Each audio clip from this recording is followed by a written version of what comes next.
1917 ഒന്നാം ലോക മഹായുദ്ധം അവസാനിക്കുമ്പോൾ ഈ മിഡിൽ ഈസ്റ്റ് മുഴുവനും ആരുടെ കയ്യിലാണ്? ബ്രിട്ടന്റെ കയ്യിലാണ്. സഖ്യസേന ഇത് ബ്രിട്ടന് കൊടുത്തു. ഇത് ബ്രിട്ടന്റെ കോളനികളാണ്, ബ്രിട്ടന്റെ രാജ്യങ്ങളാണ്. ബ്രിട്ടന് കിട്ടി. സഖ്യസേന ഒന്നാം ലോക മഹായുദ്ധം അവസാനിച്ചു. ആ ഒന്നാം ലോക മഹായുദ്ധം അവസാനിച്ചപ്പോൾ ഒന്നാം ലോക മഹായുദ്ധത്തിൽ അവരെ തൃപ്തിപ്പെടുത്തിയവരും കൂടെ നിന്നവരും ആയ സംഘങ്ങൾക്ക് അവർ കഷ്ണം കഷ്ണം കെട്ടി ഇങ്ങനെ വെച്ചു കൊടുത്തു. ചിലർക്ക് ഹിജാസ് കിട്ടി, ചിലർക്ക് UAE കിട്ടി, ചിലർക്ക് ഒമാൻ കിട്ടി. ഇങ്ങനെ അങ്ങനെ പോയി. അതെല്ലാം ബ്രിട്ടന്റെ രാജ്യങ്ങളാണ്. ഇതൊക്കെ ബ്രിട്ടന്റെ രാജ്യങ്ങളാണ്. ഇത് മനസ്സിലാക്കാനുള്ള ബുദ്ധി പോലും ഇന്ന് സാമാന്യ മുസ്ലിം പണ്ഡിതന്മാർക്കില്ല. എന്തുകൊണ്ടാണ്? അവർ കാര്യമായി ചരിത്രത്തെക്കുറിച്ച് ചിന്തിച്ചിട്ടേയില്ല.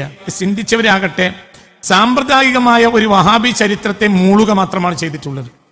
ഇത് എല്ലാ ദിവസം പറയുന്ന സത്യത്തിൽ എനിക്ക് വിഷമമുണ്ട്. പക്ഷെ അതേസമയത്ത് എനിക്കിത് പറയാതിരിക്കാൻ നിർവാഹമില്ല.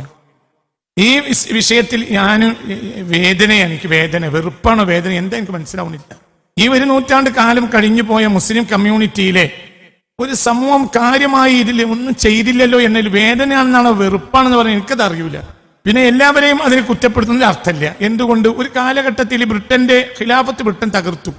അപ്പോൾ പിടിച്ചു നിൽക്കാനുള്ള സമരത്തിലായിരുന്നു 20-ാം നൂറ്റാണ്ടിന്റെ തുടക്കത്തിലുള്ള മുസ്ലിങ്ങളും അങ്ങനെ വന്ന മുസ്ലിം സംഘടനകളും. സമസ്ത വരുന്നതെന്ന് പറഞ്ഞാൽ 1926. ഈ 1926 ഒരു പ്രത്യേകത എന്താ? 1921 ഇവിടെ ലഹള നടന്നു. ഈ ലഹളയുടെയും അടിസ്ഥാനം ഖിലാഫത്ത് നഷ്ടപ്പെട്ടു പോയതാണ്. യഥാർത്ഥത്തിൽ ഖിലാഫത്ത് നഷ്ടപ്പെടുന്നത് 1909 പിന്നീട് അവർ ചില പാവകളെ നിർത്തിയിട്ടുണ്ടെങ്കിലും അതൊന്നും ഖിലാഫത്തല്ല. അതാരാ ചെയ്തത്? അതേ ഈ വിഭാഗങ്ങളെല്ലാം ഞാൻ പറഞ്ഞ വഹാബികളും മോഡേണിസ്റ്റുകളും ഒക്കെ ചില ബന്ധങ്ങൾ അവരുടെ മുന്നിൽ നിന്നിട്ട് ആരും ബ്രിട്ടനും ഇവരെല്ലാരും കൂടിയാണ് ഗ്രീസിലേക്ക് ഈ ഭരണാധികാരിയെ നാട് കടത്തുന്നത്. അപ്പോൾ പിന്നെ ഖിലാഫത്ത് ഇല്ലാതെയായി. ഖിലാഫത്ത് ഇല്ലാതെയായപ്പോൾ നഷ്ടം സംഭവിച്ചത് ആർക്കാണ്? നഷ്ടം? മുസ്ലിങ്ങൾക്ക് എന്ന് പറഞ്ഞാൽ പോരാ. മുസ്ലിങ്ങൾക്ക് എന്ന് നിങ്ങൾ പറയുന്നത് നിങ്ങൾക്ക് വിവരമില്ലാത്തതുകൊണ്ടാണ്. ഖിലാഫത്ത് നഷ്ടപ്പെട്ടപ്പോൾ തകർന്നപ്പോൾ നഷ്ടപ്പെട്ട് സുന്നികൾക്കാണോ? ഷാഫി, ഹനഫി, ഹംബലി, മാലിക്കി, അശ്അരി, മാതുരിദി എന്ന അഖീദയിൽ അധിഷ്ഠിതനായ 4-ൽ ഒരു മദ്ഹബിലോ 2-ൽ ഒരു അഖീദയിലോ അധിഷ്ഠിതനായ ലോകത്തെ ബഹുഭൂരിപക്ഷം വരുന്ന സുന്നികൾക്കാണ് ഉണ്ടായത്. ഖാദിരി, റിഫായി, നക്ഷബന്ദി, സൂറവർദി, ചിറ്റി ഇങ്ങനെ അടക്കമുള്ള തൊരിയക്കത്തുകളിലും ഇതാണ് മുസ്ലിമീങ്ങൾ. സുന്നി മുസ്ലിങ്ങൾ എന്ന് പറഞ്ഞാൽ ഒന്നിരിക്കൽ ഷാഫി അല്ലെങ്കിൽ ഹനഫി, ഹംബലി, മാലിക്കി 4-1 ഒന്നിന്റെ അശ്അരിയാവും അല്ലെങ്കിൽ മാതുരിദിയാവും. അഖീദയിൽ അങ്ങനെയാണ്. പിന്നെ തൊരിയക്കത്തിൽ നേരിട്ട് ഔറാദുകൾ കൊണ്ടുനടക്കുന്ന ആളുകൾ ഉണ്ടാവും. ഈ തൊരിയക്കത്തുകളെ അംഗീകരിക്കുന്നവരുണ്ട്. അവർക്ക് തൊരിയക്കത്തുകൾ കൊണ്ടുനടക്കാൻ കഴിയില്ല. അവർ എത്ര വലിയ ഉന്നത സ്ഥാനത്തൊന്നും എത്തിയിട്ടില്ല. പക്ഷെ അവർക്ക് എന്തെങ്കിലും തൊരിയക്കത്തിന്റെ ആളുകളോടൊക്കെ അവർക്ക് ഒരു ബന്ധം മമതയും ഉണ്ടാവും. ഇതാണല്ലോ, ഇതൊന്നുമില്ലെങ്കിൽ ഇസ്ലാം പൂർത്തിയാവില്ലല്ലോ. ഇതാണല്ലോ സത്യത്തിൽ ദീന്. ദീനെന്നാൽ 3 കാര്യമല്ലേ? ദീനെന്നാൽ അൽ ഇസ്ലാം വൽ ഈമാൻ വൽ ഇഹ്സാൻ ആവർത്തിക്കണില്ല. ഈ നഷ്ടം സംഭവിച്ച സത്യത്തിൽ സുന്നി മുസ്ലിങ്ങൾക്കാണ്. അതുകൂടി അവരെ സംബന്ധിച്ചിടത്തോളം ബ്രിട്ടനോടുള്ള വിരോധത്തിന് ആക്കം കൂട്ടി. ഇതാണ് ലഹളകളെ കുറിച്ച് പിന്നീട് ഖിലാഫത്ത് ലഹളകൾ എന്ന് പോലും പറഞ്ഞു. തകർക്കപ്പെട്ട ഖിലാഫത്തിനെ തിരിച്ചു പിടിക്കാനുള്ള ലഹളകൾ അത് ഇന്ത്യൻ യൂണിയന്റെ ഭാഗമായി നിന്നിട്ട് ചെയ്തു.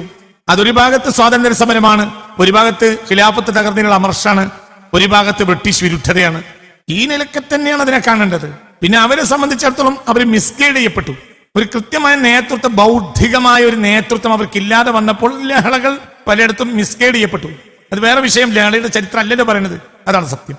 ലഹള കൂടി വന്നപ്പോൾ പ്രത്യേകിച്ച് എല്ലാ രാജ്യങ്ങൾക്കും ഒരു തരം വിഷമമുണ്ടായി. എന്താ വിഷമം? ഇനി ഞങ്ങൾക്കാര്? ഈ ഖലീഫ എന്ന് പറഞ്ഞ ആളും രാജാവ് എന്ന ആളും വ്യത്യാസമുണ്ട്. ഞാനൊരു പ്രഭാഷണത്തിൽ പറഞ്ഞു, എന്നാലും ഒന്ന് ഓർമ്മപ്പെടുത്താണ്. എന്താ ഖലീഫയും രാജാവും തമ്മിൽ വ്യത്യാസം? ഖലീഫക്ക് ജനങ്ങളുടെ മേൽ അവകാശത്തെക്കാൾ കൂടുതൽ ജനങ്ങൾക്ക് ഖലീഫയുടെ മേൽ അവകാശം ഉണ്ടാവും. കാരണം ഖലീഫയെ ജനം തെരഞ്ഞെടുക്കുന്നതാണ്. ഒന്ന്, ഖലീഫക്ക് ആ രാജ്യത്തെ ജനങ്ങളുടെ മേൽ മാത്രമല്ല അവകാശം, ഖലീഫയുടെ മേൽ ആ രാജ്യത്തെ ജനങ്ങൾക്ക് മാത്രമല്ല അവകാശം. ആ രാജ്യത്തെ ജനങ്ങളുടെ മേൽ അയാൾക്ക് അവകാശം ഉണ്ടാവും. അത് അയാൾ ചക്രവർത്തി കൂടിയാണ് എന്ന നിലക്ക്. എന്നാൽ എല്ലാ മുസ്ലിങ്ങൾക്കും അയാളുടെ മേൽ അവകാശം ഉണ്ടാവും. കാരണം നിങ്ങൾ ഞങ്ങളുടെ ഖലീഫയാണ്. എന്താ ശ്രദ്ധിക്കാത്തത്? നിങ്ങൾ ഞങ്ങളുടെ രാജാവല്ലേ എന്ന് പറയാൻ പറ്റില്ല, അതിന് പരിധിയുണ്ട്. അപ്പൊ ലോക രാജ്യങ്ങളിലെ എല്ലാ ജനങ്ങൾക്കും അയാളുടെ മേൽ അവകാശം ഉണ്ടാവും. അയാൾക്ക് എങ്ങോട്ട് ഉണ്ടാവില്ല. അപ്പൊ ഈ ലോകത്തെ മൊത്തം മുസ്ലിമീങ്ങൾക്ക് ഒരു നാഥൻ ഉണ്ടായി. ഒരു പ്രശ്നം വരികയാണെങ്കിൽ ആരോട് പറഞ്ഞാൽ മതി? ഖലീഫ നിങ്ങളുടെ നല്ല പറയാൻ പറ്റില്ല. ഖലീഫ എല്ലാവരുടേതാണ്. അയാളൊരു ചെറിയ രാജ്യം ഭരിക്കണമെങ്കിലും എല്ലാവരുടേതാണ്. ഇത് നഷ്ടപ്പെട്ടു. അബ്ദുൽ ഹമീദ് 2 നാട് കടത്തുന്നതോടുകൂടെ അപ്പോൾ ലോകത്തെ മൊത്തം മുസ്ലിം ജനങ്ങൾക്കും സംബന്ധിച്ച് എന്താ പറയാ, ഒരു നാദനില കളരി പോലെയായി. അതിന്റെ അമർഷവും അതിന്റെ ഒരു വിഷമവും അവർക്കുണ്ടായി. പിന്നെ ഒരു അരക്ഷിതാവസ്ഥ. ഇനി എന്താ ചെയ്യുക? ഒന്നാം ലോക മഹായുദ്ധം അങ്ങനെ വന്നു. ഒന്നാം ലോക മഹായുദ്ധം 1914 വന്നു. അടിക്കടി മുസ്ലിം ഉമ്മത്തിന്റെ തകർച്ചകൾ കേട്ടുകൊണ്ടേയിരിക്കുന്നു. ഒന്നും ചെയ്യാൻ കഴിയില്ല. അപ്പൊ ഇവിടെ അവർക്കുണ്ടായ ഒരു അമർഷം. ആ അമർഷത്തിൽ അതാത് രാജ്യങ്ങളിൽ പിടിച്ചു നിൽക്കാനുള്ള തത്രപ്പാടുകളാണ് അവർ നടത്തിയത്. അതിന്റെ ഒരു ഭാഗമാണ് മതപരമായ വിഷയത്തിലെങ്കിലും അതിന്റെ ഒരു ഭാഗത്ത് വേറൊരു വിഷയം വന്നു. ബ്രിട്ടന്റെ സഹായത്തോടു കൂടിയാണ് വഹാബിസം പ്രചരിപ്പിക്കപ്പെട്ടത്. എവിടെയെല്ലാം ബ്രിട്ടൻ കോളനി ഉണ്ടോ അവിടെയെല്ലാം വഹാബിസം പ്രചരിപ്പിക്കാൻ ബ്രിട്ടൻ തന്നെ കൽപ്പിച്ചു. കോളനികൾ, ഫിസിക്കൽ കോളനികൾ 1945-50 അവസാനിച്ചിട്ടുണ്ട് ലോകരാജ്യങ്ങളിൽ. കോളനിയുടെ കാലഘട്ടം എന്നൊരു പൂർണ്ണതയിലെത്തുക എന്ന് പറഞ്ഞാൽ 921 കൂടിയാണ്. 921 കൂടെ ഫിസിക്കൽ കോളനികളുടെ പാരമ്പര്യയിലെത്തി. ഞാൻ ഈ കോളനികളെ രണ്ടാക്കി, ഫിസിക്കലി കോളനി ഉണ്ട്, മെന്റലി കോളനി ഉണ്ട്. മെന്റലി കോളനി മഹ്ദിമാമ വരാതെ അവസാനിക്കൂല. അതായത് ബൗദ്ധികമായ അടിമത്തം. സത്യത്തിൽ ഫിസിക്കൽ കോളനികൾ ഉണ്ടാക്കിയത് എന്തിനു വേണ്ടിയാണ്? മെന്റലി കോളനികൾക്ക് വേണ്ടി. ഇപ്പൊ നിങ്ങൾക്ക് തോന്നുന്നുണ്ട് 947 ബ്രിട്ടീഷുകാർ കുടുങ്ങിയിട്ട് പോയതാണ് എന്ന് വിചാരിക്കുന്ന നിങ്ങൾ ഈ ഇന്ത്യയിൽ ആദ്യത്തെ വിട്ടിയാണ്. 947 നമ്മളെ സ്വാതന്ത്ര്യ സമരം കൊണ്ട് കുടുങ്ങിയിട്ട് ബ്രിട്ടൻ പോയി എന്ന് നിങ്ങൾ വിചാരിക്കുന്നുവെങ്കിൽ നിങ്ങൾ ഈ ഭൂമിയിലെ ഏറ്റവും വലിയ വിട്ടിയാണ്. കുടുങ്ങിയിട്ട് പോകുക ബ്രിട്ടൻ അല്ല. എന്താ ബ്രിട്ടന് വേണ്ടി മെന്റലി നമ്മൾ തയ്യാറായി. ബ്രിട്ടന് വേണ്ടത് എന്താണ്? ബ്രിട്ടന്റെ മെഡിസിൻ, ബ്രിട്ടന്റെ മെഡിക്കൽ നമ്മുടെ മെഡിക്കൽ രീതിയാവുക, ബ്രിട്ടന്റെ എഡ്യൂക്കേഷണൽ സിസ്റ്റം നമ്മുടെ സിസ്റ്റം ആവുക, ബ്രിട്ടന്റെ ലോ ആൻഡ് ഓർഡർ നമ്മുടെ ലോ ആൻഡ് ഓർഡർ ആവുക. ഇതിനാണ് ഇവിടെ എന്ത് വന്നത്? ബ്രിട്ടൻ വന്നത്. ഞാൻ പിന്നീട് ആ ഭാഗത്തേക്ക് ഒന്നും കൂടി വരാം, അപ്പോൾ നിങ്ങൾക്ക് ശരിക്കും മനസ്സിലാവും. 945, 946, 947, 948 കാലങ്ങളിലോടുകൂടെ ഫിസിക്കലി കോളനികൾ പൂർത്തിയായി, മെന്റലി കോളനികളായി. മെന്റലി കോളനിക്ക് ഇനി അവസാനവും ഇല്ല. ഇന്ന് ബ്രിട്ടന്റെ മെന്റലി കോളനിയാണ് ഇന്ത്യ. അവരുടെ മെഡിസിനെ നമ്മൾ ഉപയോഗിക്കാവൂ, ചോദ്യം ഉണ്ടാവില്ല, ചോദ്യം ഉണ്ടാൻ പറ്റൂല. അങ്ങനെയാണ് അവരുടെ താല്പര്യങ്ങളാണ് നമ്മൾ സ്വീകരിക്കേണ്ടത്. അങ്ങനെ തന്നെയല്ലേ? ഇപ്പൊ 1960-70 കാലഘട്ടങ്ങളിലാണ് കോൾഡ് വാർ നടക്കുന്നത്. അമേരിക്കയുടെയും റഷ്യയുടെയും ഇടയിലെ കോൾഡ് വാർ.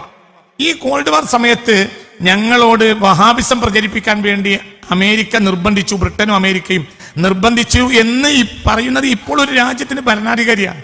ലോകത്തെ അതിപ്രധാനം എന്ന് വിചാരിക്കപ്പെടുന്ന, അതിവിശാലം എന്ന് പറയപ്പെടുന്ന പ്രധാനപ്പെട്ട ഒരു പ്രവിശ്യ അടങ്ങുന്ന ഒരു രാജ്യത്തിന്റെ നിലവിലുള്ള ഭരണത്തിൽ ഇരിക്കുന്ന, വ്യക്തമായി ഭരണത്തിലിരിക്കുന്ന ആളാണ് എന്ത് പറയുന്നത്. എന്തുകൊണ്ട്? അമേരിക്കയുടെയും ബ്രിട്ടന്റെയും ഇന്ന് മുസ്ലിം വേട്ടയുടെ അടിസ്ഥാനം എന്താണ്? വഹാബിസം. എന്നാൽ വേട്ട നടത്തുന്നത് ആരാണ്? അവരുടെ പോറ്റുകുട്ടിയായ ഇസ്രായേലിന്റെ ഉൽപ്പന്നങ്ങൾക്ക്, ഇസ്രായേലിന്റെ സംഘടനകൾക്കും അതുമായി ബന്ധപ്പെട്ടതിനെല്ലാം മുസ്ലിം വേട്ട നടക്കണമെങ്കിൽ മുസ്ലിങ്ങളിൽ എന്ത് വേണം? ടെററിസം വളരണം. തസവുഫ് വളർന്നാൽ പറ്റൂല. തസവുഫിൽ നിന്ന് ഒരിക്കലും ടെററിസം ഉണ്ടാവില്ല. അത് എന്തിനുണ്ടാവുള്ളൂ?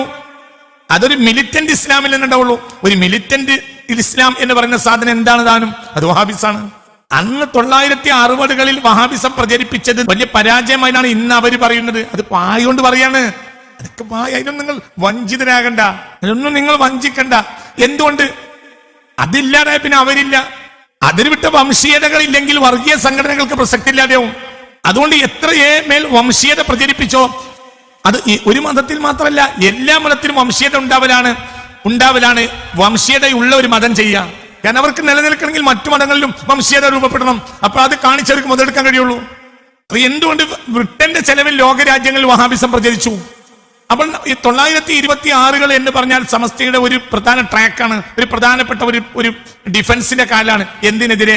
ബ്രിട്ടന്റെ ചെലവിലാണ് അവർ വഹാബിസം പ്രചരിപ്പിക്കപ്പെട്ടത്. ബ്രിട്ടനെതിരായും അവർ പ്രത്യക്ഷത്തിൽ നിലകൊണ്ടു. പ്രത്യക്ഷത്തിൽ അതേസമയത്ത് അവർ നേതാക്കന്മാരെല്ലാം ബ്രിട്ടനുമായി ഒപ്പിട്ടുകൊടുത്തരും. പിന്നെ അത് അങ്ങനെയാണ് അതിന്റെ കളി. കള്ളന്റെ ആളുകൾ നാട്ടുകാരെ കൂടെ കൂടിയാൽ അയാൾ കള്ളനെതിരെ സമരം ചെയ്യണം. അപ്പൊ നമ്മുടെ ആളുകളെ സംബന്ധിച്ചുള്ള ഒന്നാം കാലഘട്ടത്തിൽ, അതായത് 921-26 വരെയുള്ള കാലഘട്ടം, ഒന്ന് കടുത്ത ദാരിദ്ര്യം ഈ കാലം. പിന്നെ ബ്രിട്ടീഷുകാരുടെ നരനായാട്ട് കാരണം നഷ്ടപ്പെട്ടു പോയ മതത്തിന്റെ ഷിആറുകൾ, പള്ളി ദർസുകള്, മദ്രസകള്, പണ്ഡിതന്മാരുടെ സേവനങ്ങൾ, എത്രയോ പണ്ഡിതന്മാരെ കൊലപ്പെടുത്തി നാട് കടത്തി പലതുണ്ടായി. പിന്നെ ഇതിന്റെ ചുളിവിൽ, ഈ ദാരിദ്ര്യത്തിന്റെയും ചുളിവിൽ ഏതൊരു ദുശക്തിയും ഏതൊരു വിഭാഗവും ഒരു പൂർത്തി എപ്പോഴും അവർ മുതലെടുക്കും. ദാരിദ്ര്യം ഒരു അവിശുദ്ധമായ ജനത എപ്പോഴും, അതായത് ഒരു വിശുദ്ധ ജനതയും എന്ത് ചെയ്യും? അവർക്കും ഒരു ചാരിറ്റി ഉണ്ടാവും. അതേസമയത്ത് ഒരു ചൂഷണത്തിന് വന്നവർക്കും ചാരിറ്റി ഉണ്ടാവും. രണ്ടവർക്ക് രണ്ട് ലക്ഷ്യം. ഒരു വിശുദ്ധ ജനത ചാരിറ്റിയുമായി വേണ്ടി വന്നാൽ അവരുടെ ദയാവായ്പ്, ദീനദയാവായ്പാണ് അവരുടെ ലക്ഷ്യം. നേരെ മറിച്ച് ഒരു അവിശുദ്ധ ജനത ചാരിറ്റിയും കൊണ്ട് വരുന്നതുകൊണ്ട് അവർക്ക് ലക്ഷ്യം എന്താ? ചൂഷണം. ഇങ്ങനെയുള്ള പ്രയാസങ്ങൾ, വലിയ ബുദ്ധിമുട്ടുകൾ നേരിട്ടു. അപ്പൊ ആ ബുദ്ധിമുട്ടുകൾ നേരിട്ട സാഹചര്യത്തിൽ പ്രത്യേകിച്ച് മലബാറിലൊക്കെയുള്ള ആളുകൾ സമസ്ത എന്ന് പറഞ്ഞാൽ അത് പ്രയാസപ്പെട്ട ഒരു കാലാണത്. ഒരു പ്രയാസം. ഉച്ചക്കൊരു പണ്ഡിതന്മാർ യോഗം കൂടിയാൽ കഞ്ഞി കുടിക്കാൻ വേണ്ടിയിട്ട് വലിയങ്ങാടിയിലൂടെ ഇങ്ങനെ പാത്രമെടുത്ത് നടന്നിരുന്ന ആളുകളുണ്ടായിരുന്നു. അവര് 10 പൈസ 5 പൈസ ഓട്ടമുക്കാരൊക്കെ ഇട്ട് കൊടുക്കും. അതുകൊണ്ടാണ് ഇവിടെ പണ്ഡിതന്മാർക്ക് കഞ്ഞിച്ചു കൊടുക്കുക. കഞ്ഞി തന്നെ. അവരിൽ പലരും നടന്നു വരുന്നവരാണ്. വാങ്ങിൽ അഹമ്മദ് മുസ്ലിമൊക്കെ നടന്നു വന്നതാണ്. ആ ഒരു കാലഘട്ടത്തിൽ എന്തുകൊണ്ട് അവർ ചരിത്ര രചനയെ 1900 ശേഷം തലകുത്തായി തീർന്ന ചരിത്ര രചനയെ എന്തുകൊണ്ട് അവർ നേരെ നിർത്തിയില്ല എന്ന് ചോദിച്ചാൽ അവർക്ക് അതിന് സാഹചര്യമില്ല. ഈ സാഹചര്യങ്ങൾ 950, 60, 70, 80 ഒക്കെ ആകുമ്പോഴത്തിന് പൂർണ്ണമായി മാറി. 80കൾക്ക് ശേഷം സുന്നികളെ സംബന്ധിച്ചിടത്തോളം മലബാറിലെ സുന്നികൾക്ക് സുവർണ കാലഘട്ടമാണ്. പക്ഷെ അപ്പോഴത്തിന് ഇബ്ലീസിന്റെ അടുത്ത കളി വന്നു. എന്താണ് ഇബ്ലീസിന്റെ അടുത്ത കളി? നമുക്കെതിരിൽ നമ്മുടെ ശക്തിയെ തിരിക്കുന്ന ഒരു തരം രീതിയെ രൂപപ്പെട്ടു വന്നു. ഇത് അപ്പൊ അതുകൊണ്ട് ഇവിടെ എന്തുണ്ടായി? ലിബറലിസം ഉണ്ടായി. എന്താ ഈ ലിബറലിസത്തിന്റെ ആകൃഷ്ടനാകുന്ന യുവാവ്? അയാൾ വിട്ടിയൊന്നുമല്ല. അയാൾ നെറ്റിൽ ഇസ്ലാമിനെ പഠിച്ചു. ആ ഇസ്ലാം ഓറിയന്റലിസ്റ്റ് ഇസ്ലാമാണ്. ഇന്ന് ലോക ഇസ്ലാമിക യൂണിവേഴ്സിറ്റികളിലെല്ലാം പ്രധാനമായും ഫണ്ടിങ് നടത്തുന്നത് ആരാ? സലഫികള്. അപ്പോൾ അവർക്കനുസരിച്ചേ പോകൂ. പാക്കറ്റുകൾ അവർക്കനുസരിച്ച് തീരുമാനിക്കപ്പെടൂ. രാജ്യം അങ്ങനെയായിട്ട് കാര്യമല്ല. ആളോരി നോക്കുകയാണെങ്കിൽ വളരെ കുറഞ്ഞ ശതമാനമാണ് വഹാബികൾ സലഫികൾ ഈജിപ്തിലുള്ളത്. പക്ഷെ അധികാരം അവരുടെ കയ്യിലാണ്. CC അടക്കം, ഇന്നത്തെ CC ആണ് അബ്ദുൽ ഫത്താഹ് CC അടക്കം വഹാബി വഴിപ്പെട്ട ആളാണ്. സുന്നി മുസ്ലിം രാജ്യമാണ് കോലാലംപൂർ ക്യാപിറ്റലായ മലേഷ്യ. പക്ഷെ ഭരണത്തരം മുഴുവൻ വഹാബികൾക്ക് അനുസരിച്ചേ പോകൂ. അല്ലെങ്കിൽ സാക്കിർ നായിക്ക് അങ്ങോട്ട് ഒളിച്ചോടേണ്ട ആവശ്യമില്ല. എന്തുകൊണ്ട്? സാക്കിർ നായിക്ക് എന്ന് പറഞ്ഞാൽ ലോകം കണ്ട ഏറ്റവും വലിയ വഹാബിയാണ്. ആ ലക്ഷ്യമായ എല്ലാ സിദ്ധാന്ത വഹാബിയാണ്. അയാൾ മലേഷ്യയിൽ ഇറങ്ങിയ ചെരുപ്പെടുത്ത് അടിക്കാണ് മലേഷ്യക്കാർ വേണ്ടത്. കാരണം അങ്ങനത്തെ വഹാബിയാണ് അയാൾ. പക്ഷെ അയാളെ ഗവർണറാക്കി മലേഷ്യക്കാര്. എന്തുകൊണ്ട്? ഭരണപരമായ രംഗത്ത് സ്വാധീനം ആർക്കാണ്? സലഫികൾക്കാണ്. കാരണം കാര്യമായ ഫണ്ടിങ് വരുന്നത് അപ്പുറത്തുനിന്നാണ്. ഇവിടെ ഒരു വിഷയം എന്താണെന്നറിയാം? ഫണ്ടിങ് നമുക്ക് എന്താണ്? ഇത് കൃത്യമായി ഫണ്ട്. അതുകൊണ്ട് മറ്റൊരു രാജ്യത്ത് ഇതുപോലത്തെ കാര്യം നടക്കൂല. ലോകത്തിന് നടക്കാവുന്ന രാജ്യമാണെങ്കിൽ, നടക്കാവുന്ന നാടുണ്ടെങ്കിൽ അതേതാണ്? അത് മലബാറാണ്. മലബാർ ഞാൻ ചിലപ്പോഴൊക്കെ പറഞ്ഞിട്ടുണ്ട്, മലബാറിനെ കുറിച്ച് ഖുർആനിൽ സൂചനാശയങ്ങളുണ്ട്, തെളിവ് പറഞ്ഞിട്ടുണ്ട് എന്നോട്. ലോക ഇസ്ലാമിന്റെ ഒരു കേന്ദ്രമാണ് മലബാർ. ഇലാഹിന്റെ പ്രത്യേക പൊരുത്തുള്ള നാടാണ്. അതുകൊണ്ട് ഇത് നിവർത്തിച്ചു കൊടുക്കാൻ ഒരു കാര്യം ചെയ്യാമായിരുന്നെങ്കിൽ സുന്നി പണ്ഡിതന്മാർക്കാണ് ചെയ്യാൻ കഴിയുക. ലോക മുസ്ലിങ്ങൾക്ക് വേണ്ടി ഓറിയന്റലിസ്റ്റ് ചരിത്രങ്ങളിൽ നിന്ന് വ്യത്യസ്തമായ ഒരു നേരായ ചരിത്രത്തെ നേരെ നിർത്തി കൊടുക്കുക. അതിനിവിടെ പണ്ഡിതന്മാരുണ്ട്. പക്ഷേ കഴിഞ്ഞ 30 കൊല്ലം അവർ ചെയ്തത് പരസ്പരം പ്രതിരോധിക്കാൻ വേണ്ടിയാണ്. ഇതാണ് പ്രശ്നം. വാബിസം എന്ന് പറഞ്ഞാൽ തനി വൃത്തികേടാണ്. ഇനി അതിനേക്കാൾ ഒരു വൃത്തികേട് മുസ്ലിം ലോകത്തില്ല. ഇത് പറയുമ്പോൾ ഇത് സത്യമായ വാർത്താനം. അങ്ങനെ പരിഹരിച്ചാലുള്ള ഗുണം എന്താണ്? നമ്മുടെ കൊടി മഹദീമാവിന്റെ കൊടിയാവും. അപ്പോൾ അത് ബഹുമാനപ്പെട്ട വാരിവി മുല്ലക്കോറ്റങ്ങൾ ആഗ്രഹിച്ച കൊടിയായിത്തീരും. നിലവിൽ സാഹചര്യം വളരെ അപകടങ്ങളാണ്. നിലവിൽ നമ്മൾ ചെയ്യേണ്ട ഓരോ കാലത്ത് ചെയ്യേണ്ടത് ആ കാലത്ത് ചെയ്യേണ്ടേ. ഇതൊന്നും ഇതിന്റെ ശരി തെറ്റുകളല്ലേ പറയാം. നമ്മൾ ചെലവഴിക്കേണ്ട കാര്യങ്ങൾ പുതിയ സൊസൈറ്റിയുടെ നേർക്ക് നമ്മൾ ചെയ്തു കൊടുത്തിട്ടില്ലെങ്കിൽ അവിടെ കള വളരും. ആ കള പിന്നെ വൃക്ഷവും മരവും വലിയ വലിയ പ്രശ്നവും. അത് പൊളിച്ചു മാറ്റാൻ നമുക്ക് കഴിയില്ല. പിന്നെ എന്റെ അടുത്ത തലമുറക്ക് കഴിയുക. അവര് സുമുകളാവും. സുമൂജ സുന്നിയാണ്, മുജാഹിദുമാണ്, മാറ്റുമാണ് സുമൂജകള്. ഒരു ക്യാമ്പയിനാണ് നടത്തിയത്. 3 മാസം ക്യാമ്പയിൻ ലിബറലിസത്തിനെതിരെ. ഒരൊറ്റ ലിബറലിസ്റ്റ് മുസ്ലിം ആവില്ല. ലിബറലിസ്റ്റ് മാറണമെങ്കിൽ എന്ത് ചെയ്യണം? കാപ്പിപ്പൊടി ചായപ്പൊടിക്ക് പകരം ഈ കാപ്പിപ്പൊടി വെച്ചു കൊടുത്തു വേണം. അപ്പോൾ എന്താണ്? ഓനത് പൊട്ടിച്ചൊരു കാപ്പിപ്പൊടി ഇട്ട് കുടിച്ച് അപ്പൊ കാപ്പി തിരക്കടില്ലല്ലോ എന്ന് പോന് തോന്നും. പിന്നെ ആയുസ് മുഴുവനും കാപ്പി ഉപയോഗിക്കും. കാപ്പിപ്പൊടിയോ അരപ്പൊടിയോ വേണമെന്ന് ഇപ്പൊ ചോദിക്കാൻ, ചായ മാത്രമേ കുടിച്ചുള്ളൂ, കാപ്പി കുടിച്ചിട്ടില്ല. അങ്ങനത്തെ ഒരു കാലത്ത് കാപ്പിപ്പൊടി വേണമെന്ന് പറഞ്ഞിട്ട് കാര്യമില്ല. ഇതിനാണ് ശ്രമകരമായ അധ്വാനം എന്ന് പറയുന്നത്. അതുപോലെ വക്രീകരിക്കപ്പെട്ട ചരിത്രങ്ങൾ അനവധിയാണ്. ബഹുമാനപ്പെട്ട ഔറംഗസീബ് റഹ്മത്തുള്ളാഹി അലൈഹി രാജ്യത്തിന് വേണ്ടി നിന്ന ദേശസ്നേഹിയാണ്, സത്യസന്ധനാണ്, നീതിമാനാണ്. ആ മനുഷ്യന്റെ ചരിത്രം ഇന്ന് ഏറെ തെറ്റിദ്ധരിക്കപ്പെട്ടു. ഈ ചരിത്രത്തെ മാറ്റിയിട്ട് വിധിയ രൂപത്തിൽ കൊണ്ടുവരാൻ നമുക്ക് കഴിയും. വഹാബികൾ അത് ചെയ്യൂല. എന്തുകൊണ്ട് ചെയ്യൂല? അയാൾ സൂഫിയാണ്, അയാൾ ചിസ്തി ത്വരീഖത്തുകാരനാണ്. ചിസ്തി ത്വരീഖത്തുകാരെ പരിചയപ്പെടുത്തിയിട്ട് വഹാബികൾക്ക് വഹാബിസം പൊളിഞ്ഞൂലേ? അത് ചെയ്യേണ്ട പണി ആരാ? സുന്നികളാണ്. സുന്നിയൊക്കെ പണി എന്താണ്? നിങ്ങളെ വള്ളി ഞാൻ പൂട്ടിക്കുക, എന്റെ വള്ളി നിങ്ങൾ പൂട്ടിക്കുക. ഇതാണ് ഇവിടെയൊക്കെയാണ് പ്രശ്നങ്ങൾ. ഇതാണ് അടിസ്ഥാന വസ്തുത. ചരിത്രത്തെ നേരെ നിർത്തിയിട്ട് നമ്മളെ കുട്ടികൾ നഷ്ടവും പറയാൻ കഴിയില്ല. ഇന്ന് ഞാൻ നിങ്ങളോട് പറയുന്നത് ഉസ്മാനികൾ ലോകത്തെ അത്ഭുതകരമായി ചെയ്തിട്ടുള്ള ചില സേവനങ്ങളാണ്. അത്ഭുതകരമായ സേവനങ്ങൾ. അതെന്താ സേവനം?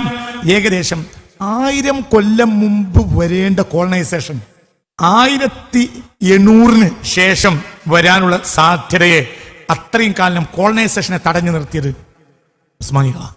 ഉസ്മാനികൾ തകർന്നപ്പോൾ കോളനൈസേഷൻ പ്രാവർത്തികമായി.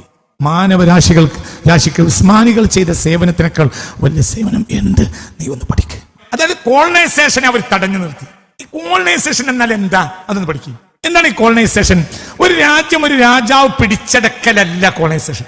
അത് ഹിന്ദു രാജാവും പിടിച്ചടക്കിയിട്ടുണ്ട്, മുസ്ലിം രാജാവ് പിടിച്ചടക്കിയിട്ടുണ്ട്, ക്രിസ്ത്യൻ രാജാവ് പിടിച്ചടക്കിയിട്ടുണ്ട്, അതൊക്കെ ഉണ്ട്. അതല്ല കോളനൈസേഷൻ. കോളനൈസേഷൻ എന്നാൽ ചില ദുഷ്ടലാക്കിലൂടെയോ സൈനിക നടപടികളിലൂടെയോ ഒരു രാജ്യത്തെ ചിലപ്പോൾ സൈനികമായി കീഴ്പ്പെടുത്തുക, അല്ലെങ്കിൽ മറ്റു ചില കാരണങ്ങൾ കീഴ്പ്പെടുത്തുക. ഒരു രാജ്യം കീഴ്പ്പെടുത്തുക, എന്നിട്ട് ആ രാജ്യത്തിന്റെ രാഷ്ട്രീയവും സാമ്പത്തികവുമായ മുഴുവൻ കാര്യത്തിന് മേൽക്കോയ്മ ഇവർ വഹിക്കുക. ഫലത്തിൽ അടിമകളാകുക. ആര്? ആ രാജ്യക്കാർ. ഇതാണ് കോളനൈസേഷന്റെ അടിസ്ഥാനം. ഇതാണ് അടിസ്ഥാനപരമായി കോളനൈസേഷൻ എന്ന് പറയുന്നത്. സത്യത്തിൽ ഇതാണ്. കൊളോണിയ എന്ന റോമൻ വാക്കിൽ നിന്നാണ് കോളനി എന്ന വാക്കുണ്ടായത്. റോമൻ വാക്ക കൊളോണിയ. കൊളോണിയ എന്ന വാക്കിന്റെ അർത്ഥം ഒരു വ്യക്തി അല്ലെങ്കിൽ ഒരു സമൂഹം ഒരു വിഭാഗത്തെ അടിമയാക്കുക. എങ്ങനെയൊക്കെ അടിമയാക്കുക? ഒന്ന്, പൊളിറ്റിക്കലായി അടിമയാക്കുക, എക്കണോമിക്കലായി അടിമയാക്കുക. അതന്നെയാണ് കാര്യമായി വേണ്ടത്. കൊളോണിയസ് എന്ന വാക്കിന് റോമിൽ അതിന്റെ അർത്ഥം അടിമപ്പെടുത്തപ്പെട്ട വ്യക്തി. കർഷകർക്ക് വേണ്ടിയാണ് കൊളോണിയസ് എന്ന വാക്ക് ഉപയോഗിച്ചു. കൊളോണിയസ് ഇത് റോമൻ വാക്കാണ്. ആദ്യകാലത്ത് അവർ പ്രഥമമായും അടിമപ്പെടുത്തിയത് ആരെയാണ്? കർഷകരെയാണ്. ഇതാണ് ഫ്യൂഡൽ വാഴ്ചയുടെ അടിസ്ഥാനം. ഉൽപ്പന്നങ്ങൾ കിട്ടൽ ആരിൽ നിന്നാണ്? കർഷകനിൽ നിന്ന്. ഈ കർഷകന്റെ ഭരണാധികാരിയാവുക ഫ്യൂഡലിസ്റ്റ്. പിന്നെ അയാൾ നിശ്ചയിച്ച വേതനമേ അയാൾക്ക് കിട്ടൂ. ചിലപ്പോ എന്തായാലും ഒന്നും കിട്ടൂല. ഇത് റോമൻ വാക്കായതിന്റെ പിന്നിലുള്ള താല്പര്യം. ലോക ചരിത്രത്തിൽ കോളനികളെ പിതാക്ക റോമക്കാരാണ്. കോളനി വൽക്കരണങ്ങൾക്ക് വേണ്ടി മാത്രമാണ് സത്യത്തിൽ കുരിശുയുദ്ധം ഉണ്ടായത്. അല്ലാതെ കുരിശുയുദ്ധം ഒരു മതപരമായ യുദ്ധമേ അല്ല. കുരിശുയുദ്ധം മതപരമായ യുദ്ധമാണ് എന്ന രൂപത്തിലാണ് സത്യത്തിൽ ഓറിയന്റലിസ്റ്റുകൾ അവതരിപ്പിച്ചത്. കുരിശുയുദ്ധം മതപരമായ യുദ്ധമാവുന്നതുകൊണ്ട് എനിക്ക് നഷ്ടമൊന്നുമില്ല, എനിക്കൊരു മുസ്ലിം എന്ന നിലയിൽ ലാഭമേ ഉള്ളൂ. എന്തുകൊണ്ട്? ഒരു മറ്റൊരു മതത്തിനെ പരമാവധി ദ്രോഹിക്കാലോ.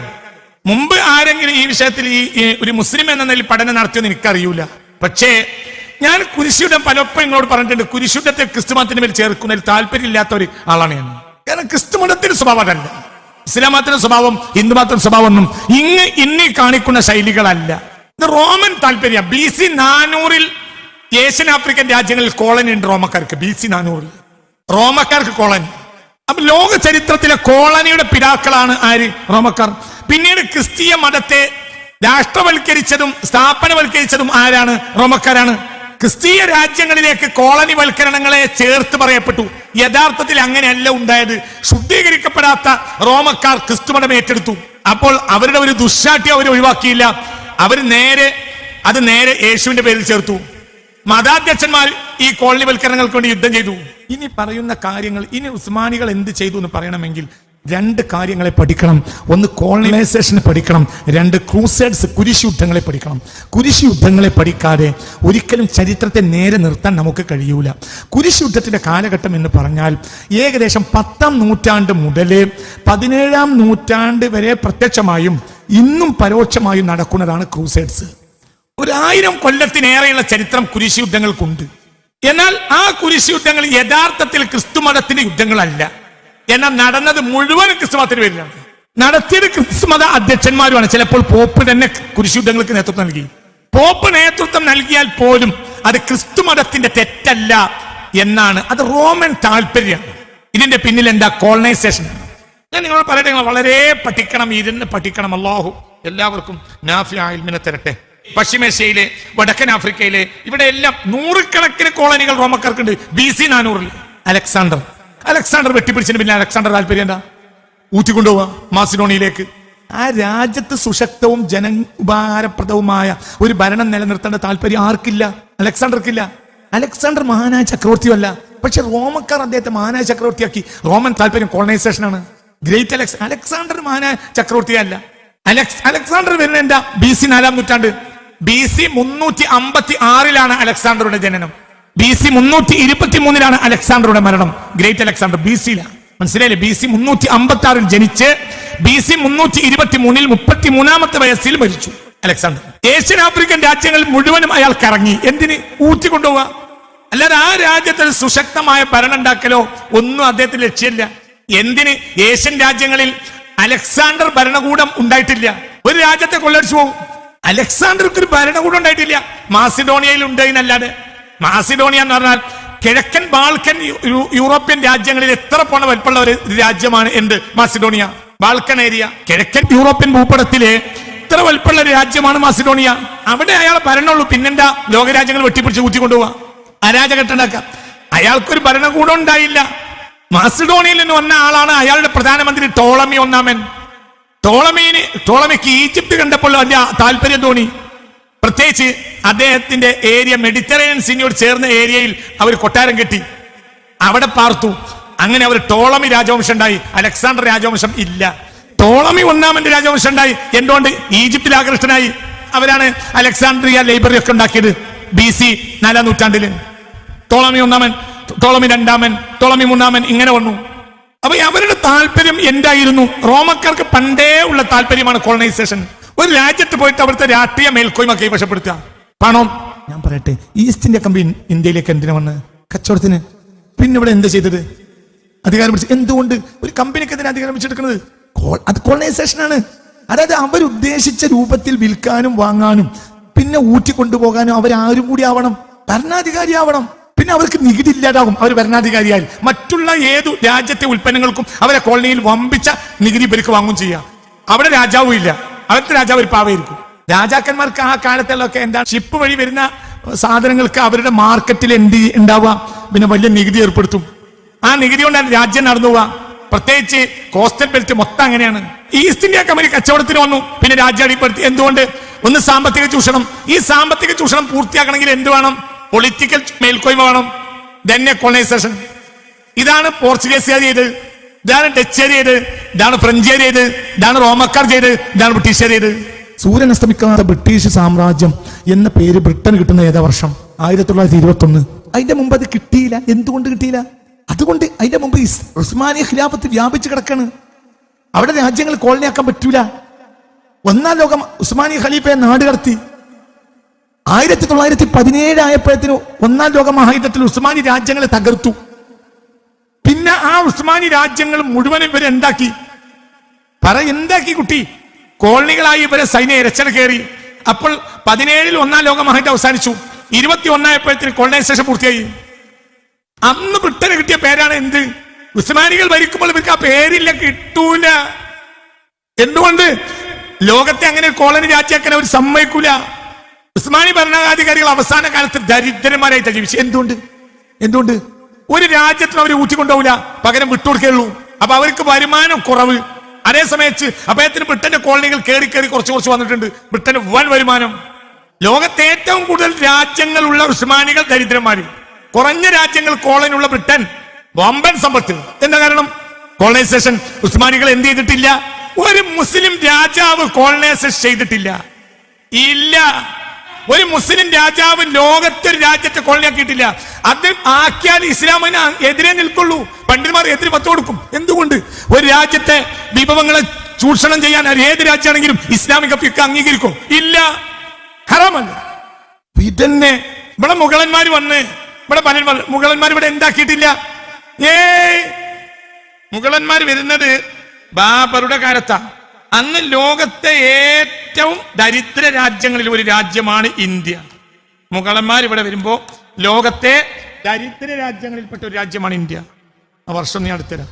മുഗളന്മാർ ഇവിടുന്ന് പോകുന്ന സമയത്ത് ലോകത്തെ ഏറ്റവും പ്രധാനപ്പെട്ട അതായത് മുഗളന്മാരുടെ കയ്യിൽ നിന്ന് ബ്രിട്ടീഷുകാര് ഇന്ത്യയെ കോളനിയാക്കിയെടുക്കുന്ന സമയത്ത് സിറാജുദ്ദൗലയിൽ നിന്നാണ് ആ ബംഗാൾ യുദ്ധം വരുന്നത്. 1700 ആ യുദ്ധത്തിന്റെ സമയത്ത് ലോകത്തെ ഏറ്റവും വലിയ കയറ്റുമതി ചെയ്യുന്ന വിറ്റുവരവുള്ള രാജ്യങ്ങളിൽ ഏറ്റവും മുന്നിൽ നിൽക്കുന്ന രാജ്യമാണ് ഇന്ത്യ. 1520 ബാബർ വരുന്നത്. 1520 ബാബർ, മധ്യേഷ്യക്കാരനായ ബാബർ, തൈമൂറിന്റെ 5ാമത്തെ പേരക്കുട്ടിയാണ് ബാബർ. ചെങ്കിസ് ഖാന്റെ ബന്ധത്തിൽ ഇങ്ങനെ വരുന്ന ഒരു സമൂഹമാണ് അവർ. പിന്നീട് തൈമൂർ വന്നു, മുടന്താൻ തൈമൂർ എന്ന് പറയും. അത് വലിയ സൂത്രശാലിയായ തന്ത്രജ്ഞനാണ്. അയാളുടെ 5ാം തലമുറയിൽപ്പെട്ട മധ്യേഷ്യക്കാരനാണ് ആര്? ബാബർ. ബാബർ ഇവിടെ വരുന്ന 1520. അന്ന് ലോകത്തെ ദരിദ്ര രാജ്യങ്ങളിൽ ഒന്നാണ് ഏത്? ഇന്ത്യ. ശിഥിലീകരിക്കപ്പെട്ട ഇന്ത്യ. ഒരു ഭരണകൂടം മര്യാദക്കില്ല. പരസ്പരം പോരടിക്കുന്നവര്, പരസ്പര താല്പര്യങ്ങൾക്ക് വേണ്ടിയുള്ള ഭരണാധികാരികൾ. 1520 ഇവിടെ വരികയാണ്. ആരാ വരുന്നത്? ബാബർ. മധ്യേഷ്യൻ കടന്ന് വരികയാണ്. ഇവരെ കയ്യിൽ നിന്ന് ആദ്യത്തെ ഇന്ത്യയെ ബ്രിട്ടീഷുകാർ അടിമപ്പെടുത്തുന്നത് 1750. അപ്പൊ ഇതിനിടയിൽ എത്ര കൊല്ലം ഉണ്ടായി? 1520 മുഗളന്മാർ ആദ്യം വരുന്നത്. ബ്രിട്ടീഷുകാര് മുഗൾ ആശ്രിത രാഷ്ട്രമായ സിറാജുദ്ദൗലയിൽ നിന്ന് ബംഗാൾ എന്ന് പറയുന്ന വിശാലമായ ബംഗാൾ അടിമപ്പെടുത്തുന്നത് 1750 ബംഗാൾ യുദ്ധത്തിൽ ആണ് ബ്രിട്ടീഷുകാർ അടിമപ്പെടുത്തുന്നത്. അക്കാലത്ത് ലോകത്തെ ഏറ്റവും കൂടുതൽ GDP ഉള്ള രാജ്യം ഇന്ത്യയാണ്. ഒരു രാജ്യത്തിന് ആഭ്യന്തര വിറ്റ് വരുമാനം, അതിന്റെ ഔന്നത്യം, അതിന്റെ വരുമാനത്തിന്റെ വളർച്ചാ നിരക്ക്, ഗ്രോസ് ഡൊമസ്റ്റിക് പ്രൊഡക്റ്റ് ആണ് എന്ന, അതാണ് GDP. ഈ GDPയിൽ അന്ന് ലോകത്തെ ആഭ്യന്തര വളർച്ചാ നിരക്ക് ഒരു രാജ്യത്തെ കണക്കാക്കല് അതിനനുസരിച്ചാണ് മൂല്യം ഉണ്ടാകുക, പൈസക്ക് മൂല്യം ഉണ്ടാവുക, GDPക്ക് അനുസരിച്ചാണ്. അന്ന് ലോകത്തെ ഏറ്റവും വലിയ GDP ഉള്ള രാജ്യം ഇന്ത്യയാണ്. ഏത് വർഷം, ഏത് കാലത്ത്? 1750. അതായത് മുഗളന്മാരിൽ നിന്ന് ബ്രിട്ടീഷുകാര് യുദ്ധം ചെയ്ത് ഇന്ത്യയെ എടുക്കുന്ന വർഷം. തിരിച്ച് ബ്രിട്ടീഷുകാർ ഇവിടുന്ന് പോകുന്നത് 1947 ലോകത്തെ ഏറ്റവും ദരിദ്ര രാജ്യമാണ് ഇന്ത്യ. എന്താ ഇതൊന്നും പഠിക്കാത്തത്? ഇത് ഈ കഴിഞ്ഞ ഒരു സമയത്ത് ബ്രിട്ടൻ പാർലമെന്റിൽ പ്രസംഗിച്ചു പ്രഗത്ഭനായ നമ്മുടെ MP ശശി തരൂര്. നമ്മുടെ അഭിമാനം ഉയർത്തിപ്പിടിച്ച അത്ര ആളുകൾക്ക് അല്ലാഹു സുബ്ഹാനഹു വ തആല നല്ല ദീർഘായുസ്സും നല്ല ആരോഗ്യം നല്ല മനസ്സും നല്ല വിദ്യയും പഠിച്ചു കൊടുക്കട്ടെ. അവർക്ക് വേണ്ടി നമ്മൾ പ്രാർത്ഥിക്കണം. നമ്മുടെ രാജ്യത്തിന്റെ യശസ് ഉയർത്തിപ്പിടിച്ചു ശശി തരൂര്. ഞാൻ കോൺഗ്രസ്സുകാരനായിട്ടല്ല, പക്ഷേ ഇത് ബ്രിട്ടന്റെ പാർലമെന്റിൽ പോയി പറയുന്ന മനുഷ്യന്റെ ആണത്വം, ആ മനുഷ്യന്റെ കഴിവ്. പ്രഗത്ഭനായ പണ്ഡിതനാണ് ശശി തരൂര്. ശശി തരൂർ സമർത്ഥിക്കുകയും ചെയ്തു, എന്തല്ല മുഗളന്മാർ ഇവിടെ കോളനി ആക്കിയിട്ടേ ഇല്ല. മുഗളന്മാർ ഇവിടെ വന്ന് ഇവിടെ ജീവിച്ചു, ഇവിടെ മരിച്ചു, ഈ രാജ്യത്തിന്റെ ഭാഗമായി. 1520 ബാബർ വരുന്നത്. ആദ്യത്തെ ബ്രിട്ടനും മുഗളന്മാരുടെ കീഴിലുള്ള സിറാജുദ്ദൗലയുമാണ് യുദ്ധം നടക്കുന്നത് 1750. അപ്പോഴത്തിനിടയിൽ 230 കൊല്ലം കഴിഞ്ഞു. ബാബർ വരുന്ന സമയത്ത് ലോകത്തെ ദരിദ്ര രാജ്യങ്ങളിൽ ഒന്നാണ് ഇന്ത്യ. പരസ്പരം കലഹിക്കുന്ന നാട്ടുരാജാക്കന്മാര്. പിന്നെ ഡൽഹി സുൽത്താനേറ്റ് ഒന്നാക്കി തീർന്നു, ഒരു മഹാശക്തിയായി ഇന്ത്യ. ബംഗാൾ യുദ്ധത്തിലൂടെ മുഗളന്മാരെ തകർക്കുമ്പോൾ ലോകത്തെ ഏറ്റവും വലിയ വിറ്റുവരവ് വരുമാനമുള്ള സമ്പന്ന രാജ്യമാണ് ഏത്? ഇന്ത്യ. 1750. ശരി, തിരിച്ചു വരി. ഇത് കഴിഞ്ഞു 1947. എത്ര കൊല്ലം ഇതിന്റെ ഇടയിലുണ്ട്? ഏകദേശം 297 കൊല്ലം. അവർ പോകുമ്പോൾ ലോകത്തെ ഏറ്റവും ദരിദ്ര രാജ്യമാണ് ഇന്ത്യ. എന്തുകൊണ്ട്? ഒരു കോളനിയാണ്. ഇതാണ് കോളനൈസേഷൻ. ഇതിന്റെ പിതാക്കളാരാ? റോമക്കാര്. ഈ റോമക്കാർ പിന്നീട് ക്രിസ്ത്യാനികളായി. അപ്പോൾ ലോകത്തെ കോളനൈസേഷൻ ക്രിസ്ത്യാനികളുടെ പേരിൽ വന്നു. ക്രിസ്തുമത ഉത്തരവാദിയല്ല. പലപ്പോഴും അതിനും പോപ്പ് നേതൃത്വം കൊടുത്തു. ഒരു കാലത്ത് ലോകത്തെ ഏറ്റവും ദരിദ്ര രാജ്യം ബ്രിട്ടൻ. ബ്രിട്ടനിലേക്ക് ആരും പോകൂല. ബ്രിട്ടൻ അങ്ങ് അവിടെയാ, ആര് പോവും? എന്തിനു പോണു? പിന്നീട് എന്തായി എന്നറിയോ? ഇവര് തമ്മിലൊരു യോജിപ്പ് വന്നു. റോമാ സാമ്രാജ്യവും ബ്രിട്ടനും തമ്മിലുള്ള യോജിപ്പ്. ആദ്യകാലത്ത് ഒരു യോജിപ്പ് ഉണ്ടായിട്ടുണ്ട്, പക്ഷെ ഇവരെ കൂട്ടുനിന്നു കൊടുത്തു. ഞാൻ അതൊക്കെ പറയാതെ സത്യസന്ധമായ ചരിത്രമാണ്.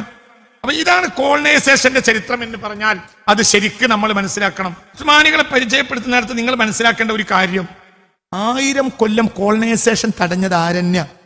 ഉസ്മാനികളാ. ഏകദേശം 1000 കൊല്ലം.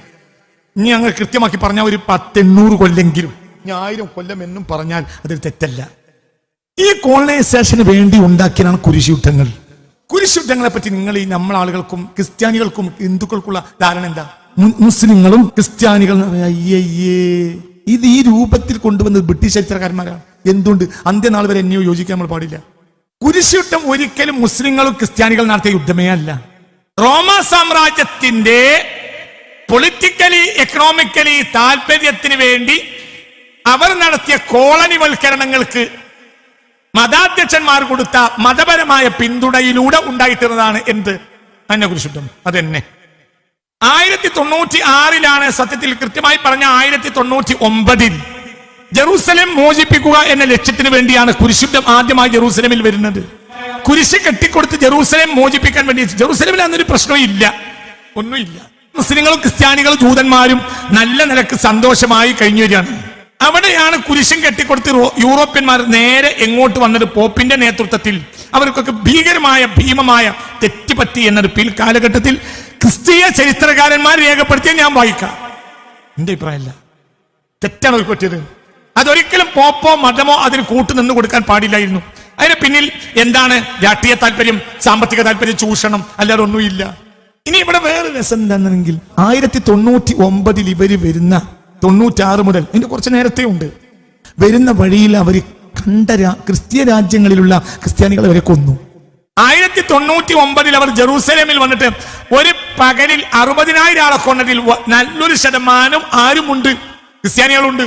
അപ്പൊ എന്താ പ്രശ്നം സന്തോഷകരമായി പാർക്കുന്ന ജനങ്ങളാണ് അന്ന് ഏഷ്യൻ രാജ്യങ്ങൾ. ആ ഏഷ്യൻ രാജ്യങ്ങളിലെ സമ്പത്ത് ചൂഷണം ചെയ്യുക, തേനും പാലും ഒഴുകുന്ന നാട് ഇതാണ്. അവർ ദരിദ്രന്മാരാണ്. ആര്? യൂറോപ്യൻ ദരിദ്രന്മാരാണ്. അല്ലാതെ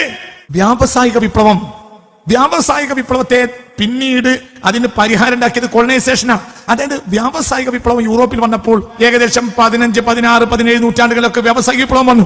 ഈ വ്യാവസായിക വിപ്ലവം വന്നപ്പോൾ എന്തായി? അവർ വിവിധങ്ങളായ വസ്തുക്കൾ നിർമ്മിച്ചു. ക്വാളിറ്റി പോലും നോക്കാണ്ട് ക്വാണ്ടിറ്റികൾ കൂട്ടി. കാരണം കച്ചവടം ചൂഷണ ലക്ഷ്യം. അപ്പോൾ അത് അവർക്ക് യൂറോപ്പിൽ ചെലവാക്കാൻ കഴിയില്ല. അപ്പോൾ അവർ അവരുടേതായ അടിച്ചേൽപ്പിക്കുന്ന രാജ്യങ്ങൾ ഉണ്ടാക്കി. അതാണ് കോളനികൾ. അവരുടെ ഉൽപ്പന്നങ്ങൾക്ക് നമ്മളവർ വാങ്ങിയിരിക്കണം. അതെ വാങ്ങിയിരിക്കണം. അതിന് അവർ പറഞ്ഞ വില, നമ്മളെ ഉൽപ്പന്നത്തിന് അവർ പറഞ്ഞ വില, അവരുടെ ഉൽപ്പന്നത്തിന് അവർ പറഞ്ഞ വില. ജെറൂസലേമിലേക്ക് വരുന്നവർ എന്തിനാ ക്രിസ്ത്യാനികളെ കൊണ്ട്? കുരിശുദ്ധ മുസ്ലിമീങ്ങൾ ക്രിസ്ത്യാനികൾക്കെതിരാണെങ്കിൽ. അതുകൊണ്ടാണ് ഞാൻ ഈ അടുത്ത കാലത്ത് പണ്ട് ഞാൻ കുരിശുദ്ധൻ എന്ന് പറയാറുണ്ടായിരുന്നു. ഇപ്പോൾ ഞാൻ കുരിശുദ്ധ പറയാം. എന്തുകൊണ്ട്? എന്താണെങ്കിലും ക്രിസ്ത്യാനിയുടെ സിമ്പലാണല്ലോ കുരിശുദ്ധം. ക്രിസ്ത്യാനി ഇതിന് ഉത്തരവാദിയല്ലല്ലോ. ഇത് സത്യത്തിൽ ക്രിസ്തീയ യൂറോപ്പിന്റെ ഭരണാധികാരികളും മതാധ്യക്ഷന്മാരും നടത്തിയ അവിശുദ്ധ കൂട്ടുകെട്ടിന്റെ ഒരു ഹീനമായ ചരിത്രത്തിൽ അതിന് തുല്യത പറയാൻ കഴിയില്ല. അത്രയും മോശപ്പെട്ട ഒരു കാര്യമാണ്. ആദ്യമായി കുരിശിന്റെ നേതൃത്വം കൊടുക്കുന്നത് റോമൻ കാത്തലിക് ചർച്ചിന്റെ പോപ്പ് ഉർബൻ രണ്ടാമനാണ്. 1035 മുതൽ 1099 വരെയാണ് ഉർബൻ രണ്ടാമന്റെ കാലഘട്ടം. അദ്ദേഹം കുരിശുദ്ധം പ്രഖ്യാപിച്ചു. ഏകദേശം ഞാൻ കുരിശുദ്ധം ഒരിക്കലും മതപരമായ യുദ്ധമല്ലെന്ന് ഇഷ്ടംപോലെ എനിക്ക് തെളിയിക്കാൻ കഴിയും. ഞാൻ ആദ്യം നിങ്ങളോട് പറഞ്ഞു 15 കുരിശുദ്ധങ്ങളാണ് മുസ്ലിം ഭരണകൂടങ്ങൾക്കെതിരെ നടന്നിട്ടുള്ളത്. എന്നാൽ 18 കുരിശുദ്ധങ്ങൾ അതിലേറെയും ക്രിസ്തീയ രാജ്യങ്ങളിൽ കുരിശുദ്ധം നടത്തിയിട്ടുണ്ട്. ക്രിസ്തീയ രാജ്യങ്ങളിൽ മതാധ്യക്ഷന്മാരുടെ നേതൃത്വത്തിൽ കുരിശുദ്ധം നടത്തിയിട്ടുണ്ട് 18-ലേറെ. മുസ്ലിം രാജ്യങ്ങളിൽ നടത്തിയ കുരിശുദ്ധം 15 അതല്ല, ചില ചരിത്രന്മാർ 15 ഇല്ല, അത് അതിശയോക്തിയാണ്. ആകെ മുസ്ലിം രാജ്യങ്ങളിൽ 8 കുരിശുദ്ധമേ ക്രിസ്ത്യാനികൾ നടത്തിയിട്ടുള്ളൂ എന്ന അഭിപ്രായമുണ്ട്. 8 കുരിശുദ്ധം മാത്രമേ മുസ്ലിം രാജ്യങ്ങളിൽ ക്രിസ്ത്യാനികൾ നടത്തിയിട്ടുള്ളൂ എന്നും 15 ഉണ്ട് എന്നും അഭിപ്രായമുണ്ട്. ഏതായാലും 18-നേക്കാൾ കൂടുതലുണ്ട് ഏത് രാജ്യത്ത്? ആ ക്രിസ്ത്യൻ രാജ്യങ്ങളിൽ. അപ്പൊ എങ്ങനെ ക്രൂസേഡ്സ് എങ്ങനെ ഒരു റിലീജിയസ് വാർ ആവുക? പക്ഷെ റിലീജിയസ് വാർ ആക്കും എന്തിന്? ആളെ പിന്തുണട്ടാൻ വേണ്ടിയിട്ട്. BJPക്ക് അധികാരത്തിൽ കയറണമെങ്കിൽ എന്തെങ്കിലും ഒരു ഫണ്ടമെന്റൽ വർത്തമാനം പറഞ്ഞിട്ട് കാര്യമില്ല. ഒരു രാഷ്ട്രമീമാംസ തത്വങ്ങൾ എന്തെങ്കിലും പൊളിറ്റിക്കൽ വോൾട്ടയറിന്റെയോ അല്ലെങ്കിൽ അതുപോലെയുള്ള പൊളിറ്റീഷ്യൻസിന്റെ ലോകത്തെ ഏറ്റവും വലിയ തത്വചിന്തകന്മാരുടെ 4 തത്വം പറഞ്ഞുകൊണ്ട് BJP അധികാരത്തിൽ വരൂല. BJPക്ക് സുഗമമായി അധികാരത്തിൽ വരണമെങ്കിൽ അത് എന്ത് വേണം? മതത്തിനെ കൂട്ടുപിടിക്കണം. ഈ മതം കാൾമാക്സ് എന്ത് പറഞ്ഞാലും അതിൽ ഭാഗികമായ നേരാണ്. മതം ചിലപ്പോഴെങ്കിലും മനുഷ്യനെ മയക്കുന്ന കറുപ്പാണ്. മതത്തിന്റെ പേരായ ജനങ്ങൾ അങ്ങനെ തന്നെയാണല്ലോ. ഇവരൊക്കെ ഞാൻ പറഞ്ഞാൽ ഇങ്ങനെയുള്ള പ്രസംഗമൊക്കെ നടത്തിയാലും ഏതെങ്കിലും ഒരു വിശുദ്ധ സ്ഥാനത്തിരിക്കുന്ന ഒരു മൂല്യരോ തങ്ങളോ ഇതിനെതിരെ ആ ചങ്ങാതിക്ക് വിരാന്താന്ന് പറഞ്ഞാൽ എന്റെ വേള അവസാനിച്ചില്ല. എന്നാ അവർ പറയുന്നത് 100% നുണയും, ഞാൻ പറയുന്നത് 100% നേരാ. നിനക്കറിയാം, നിങ്ങൾക്ക് പാടിയാ. ഞാൻ പറയുന്നത് 100% ശരിയാ, നിങ്ങൾക്ക് പഠിച്ചാലും അറിയാം. ഏത് നുണയും നേരാക്കാൻ മതത്തിന് കഴിയും. ഏത് നേരും നുണയാക്കാനും മതത്തിന് കഴിയും. ഞാൻ മതം അത് ചെയ്യൂല. മതത്തിന്റെ പേരിലെ തമ്മാടികൾ ചെയ്യും. 1 ലക്ഷം ചൂഷണമായിരിക്കും. അല്ലാതെ നിങ്ങൾ ഇത് ഒരു കാരണവശാലും കുരിശുദ്ധം പോപ്പിന്റെ സൈന്യവും മുസ്ലിം സൈന്യവും യോജിച്ച് നടത്തിയിട്ടുണ്ട്. കുരിശുദ്ധം ക്രിസ്തീയ രാജ്യത്തിനെതിരെ. ഹോളി റോമൻ എംപയറും ഉസ്മാനി ഖലീഫുമാർ യോജിച്ചിട്ട് ക്രിസ്തീയ രാജ്യത്തിനെതിരെ യുദ്ധം ചെയ്തിട്ടുണ്ട്. ഹോളി റോമൻ എംപയർ നടത്തിയ യുദ്ധങ്ങളൊക്കെ എന്താണ്? താനും കുരിശുദ്ധാണ് ആയിട്ടാണ് വ്യാഖ്യാനിക്കപ്പെട്ടത്. ഇവിടെ ആർക്കെതിരെയാണ് യുദ്ധം ചെയ്യുന്നത്? ക്രിസ്തീയ രാജ്യത്തിനെതിരെ. ആരാ യുദ്ധത്തിന് എത്ര കൊടുക്കുന്നത്? Holy Roman Empire. ആരാ കൂട്ടുപിടിച്ചത്? ഉസ്മാനികളെ. മുസ്ലിങ്ങളും ഉസ്മാനികളും കൂടിയിട്ട് മുസ്ലിങ്ങളും റോമൻ എംപയറും കൂടി യുദ്ധം ചെയ്യുക. ആർക്കെതിരെ? ക്രിസ്ത്യാനികൾക്കെതിരെ. പേരെന്താ? കുരിശുദ്ധം. ഓറിയന്റലിസ്റ്റുകൾ കാട്ടിക്കുട്ടിയ തോന്നിയാസാണ്. ഒരു കാരണവശാലും മുസ്ലിങ്ങളും ക്രിസ്ത്യാനികളും വഞ്ചിതരാകരുത്. കുരിശുദ്ധം ഒരിക്കലും ഒരു മതപരമായ യുദ്ധമേ അല്ല. ഇതിന്റെ താല്പര്യം എന്താ? റോമക്കാരുടെ ചൂഷണ താല്പര്യം.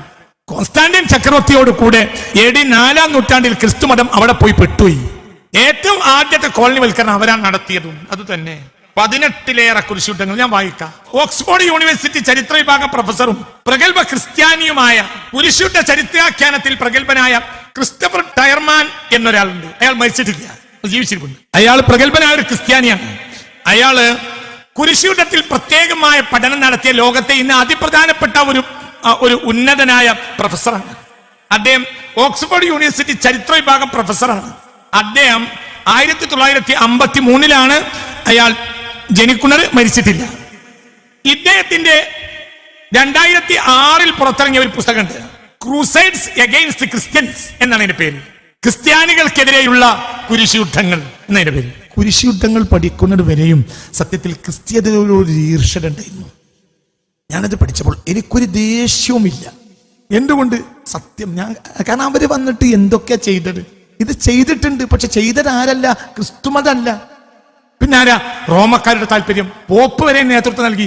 പോപ്പിന് രാഷ്ട്രീയ ലാഭം. അദ്ദേഹം ഈ പുസ്തകത്തിൽ പറയുന്നത് ലാറ്റിൻ കത്തോലിക്ക ചർച്ചിന്റെയും ഇറ്റലിയിലെ ചില ഫ്യൂഡൽ ചക്രവർത്തിമാരുടെയും രാഷ്ട്രീയ ലക്ഷ്യം മാത്രമായിരുന്നു ക്രൂസൈഡ്സ് കുരിശുയുദ്ധങ്ങൾ എന്നാണ്. ലത്തീൻ കത്തോലിക്ക ചർച്ചിന്റെയും ഇറ്റലിയിലെ ചില ഫ്യൂഡൽ പ്രഭുക്കളുടെയും പൊളിറ്റിക്കൽ ലക്ഷ്യം മാത്രം. ഈ പൊളിറ്റിക്കൽ ലക്ഷ്യത്തിന്റെ എന്താണ് ലാഭം ഉണ്ടാവുക? സമ്പത്ത്. അങ്ങനെയാണ്. അത് ഉറപ്പല്ലേ? പൊളിറ്റിക്സിന്റെ ലാഭം അങ്ങനെയാണ്. നമ്മുടെ നാട്ടിൽ എന്തെങ്കിലും ഒക്കെ പണിയെടുക്കാൻ മനുഷ്യൻ പിന്നെ എങ്ങാനും ഒരു രാഷ്ട്രീയ കമ്മിറ്റിന്റെ സെക്രട്ടറി ആയോ പിന്നെ അവനാ പണിക്കൂല. അതിപ്പോഴത്തെ ലോക്കൽ രാഷ്ട്രീയം അങ്ങനെ എന്തെങ്കിലുമൊക്കെ ഒരു പണിയെടുത്തിരുന്ന നടന്നിരുന്ന ആള് ഒരു രാഷ്ട്രീയ സംഘടനയുടെ സെക്രട്ടറിയോ വാർഡ് മെമ്പറോ ആയാൽ പിന്നെ പണിക്ക് പോകൂല, പിന്നെ ഒരു പണിക്കോ പോകൂല. പിന്നെ അവന്റെ പ്രധാനപ്പെട്ട പണി എന്തായിരിക്കും? രാഷ്ട്രീയം എന്ന് പറഞ്ഞതുപോലെ. അപ്പോൾ ലാറ്റിൻ കത്തോലിക്ക ചർച്ചിന്റെയും ഇറ്റലിയിലെ ചില ഫ്യൂഡൽ ചക്രവർത്തിമാരുടെയും പൊളിറ്റിക്കൽ ലക്ഷ്യം മാത്രമാണ് കുരിശുയുദ്ധം, അല്ലാതെ അതൊരിക്കലും ഒരു റിലീജിയസ് വാർ അല്ല എന്ന് പറയുന്നത് ആരാണ്? സാക്ഷാൽ ക്രിസ്റ്റഫർ ടയർമാൻ.